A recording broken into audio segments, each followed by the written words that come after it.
Praise be Jesus Christ and Mary Immaculate. Welcome to this 24th Sunday in Ordinary Time. We're going to read from the Gospel of Matthew, chapter 18, verses 21 to 35.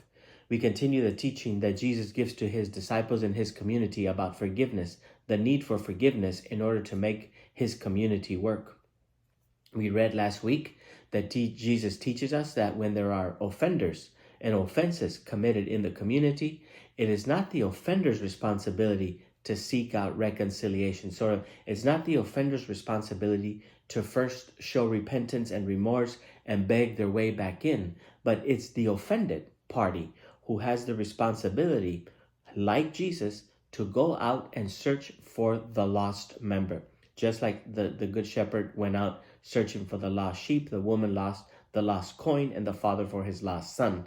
So we must go out looking for the offender and in conversation, helping him, bring him back to the community, and maybe that's what's going to drive the offender to conversion. And so the teaching continues today. We read, "And Peter approached Jesus and asked him, 'Lord, if my brother sins against me, how many times must I forgive? As many as 7 times?'" Peter wants to excel. He wants to show that not only that he gets it, but he wants to go the extra mile. He wants to double plus 1 the number of times that forgiveness is required to be shown. He knows that in the law of Moses, it is the number 3, the times that one must forgive their brother or their sisters. We read this in the book of the prophet Amos, chapter 1, verses 3, where God forgives 3 crimes 3 times to the people. And so 3 is the number. So Peter wants to double that and 1 more. He really wants to impress Jesus that he really gets it. But Jesus responds with an even more shocking number. Jesus answered, "I say to you, not 7 times, but 77 times. 2 things. Where does Jesus get this number from? He gets it from the book of Genesis, chapter 4, verses 24, when the book of Genesis is speaking about vengeance. And he's speaking about vengeance, and it says, if Cain, the son of Adam and Eve, if Cain is avenged 7 times, well, Lamech is going to be avenged 77 times. So it's talking about unlimited revenge, unhinged revenge. And Jesus is using the same logic, but in the opposite direction. Not about revenge, but about forgiveness. You're going to forgive an exaggerated number. You're called to forgive in an exaggerated, incomprehensible, exaggerated number. And the number here does not have anything to do with the quantity of times that you must forgive, but of the quality of the forgiveness that you offered. That our forgiveness has to be absolutely complete, exaggerated complete. It has to be overwhelmingly complete.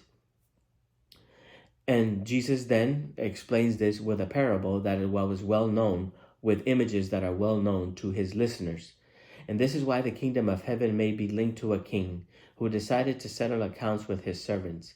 And when he began the accounting, a debtor was brought before him who owed him a huge amount. Some translations say 10,000 denarii. And this is an exaggerated amount of money.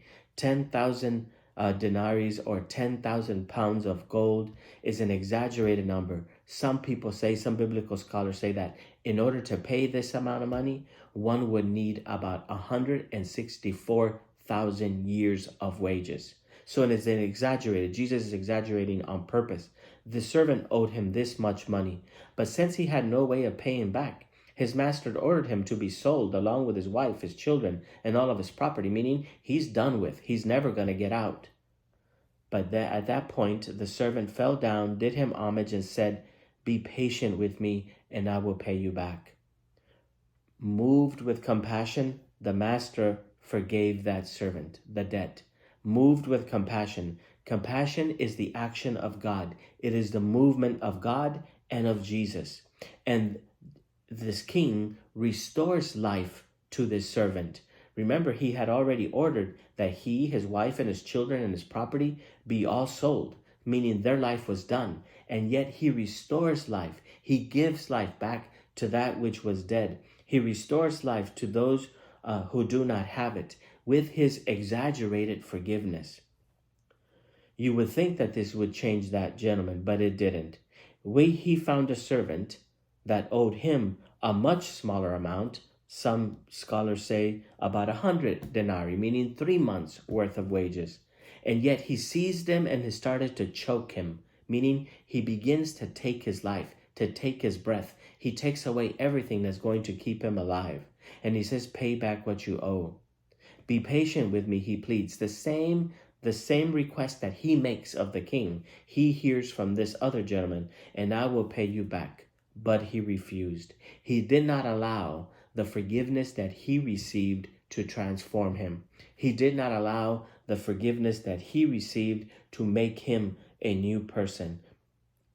And upon hearing that he sent this servant to jail to pay back his debt, then the king was told about it, and he reaches out and says, you wicked servant, meaning you cursed servant. He uses the same word that is used to describe Satan.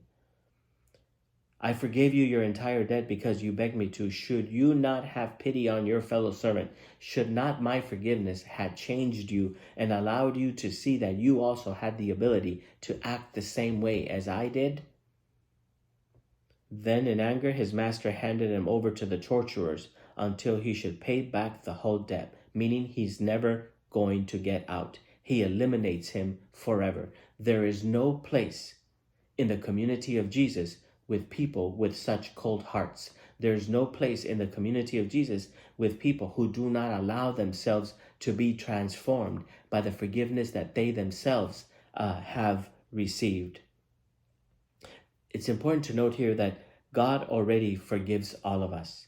And yet his forgiveness takes effect when we forgive those around us. And God gives us this ability to unleash God's forgiveness on others because he's already forgiving us.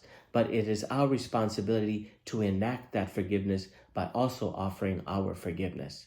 And let's just conclude with this phrase. What others owe us does not compare to what we owe God.